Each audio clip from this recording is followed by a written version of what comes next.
pane murume wewayo wokusungwa mazuva aya taura pachitaura zvedemonstrations achiti aindogona kuita shutdown Zimbabwe ndiri ndega, but mazuva iwayo aitaura izvozvo ari kuSouth Africa.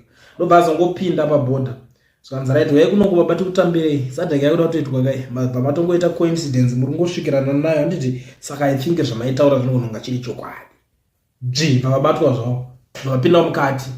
Vanhu vavaisimbisana navo on social media vakazongoti free him here and there. You know maZimbabweans vari nacho chiukawadi futi chekuti vanokusimbisa kuti uite something. I understand zvimwe zvinhu zviri kuitwa pane vamwe vanhu vazhinji akangobuda chiti toda kuti tidai so vanokwanisa kukuvhumira kuti uite izvozvo, especially uri opposition.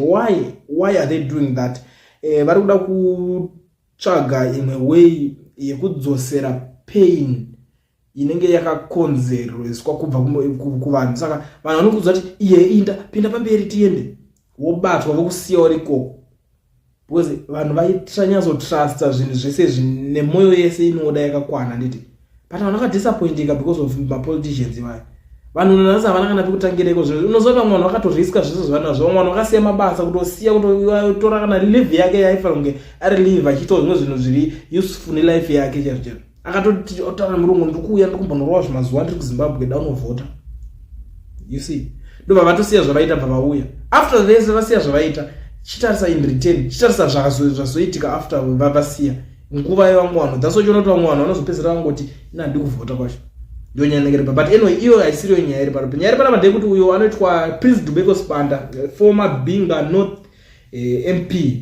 Prince Dubeko ndiye ari kunzi abudiswa bail, abhadhariswa $300 pakusungwa kwanga akaitwa kuBedbridge achiaccuswa kuti ari kukonzeresa violence iyo zve social media izvozvo zvokuti ngoti inini ndoda so vakambobuda vachithreatenana nana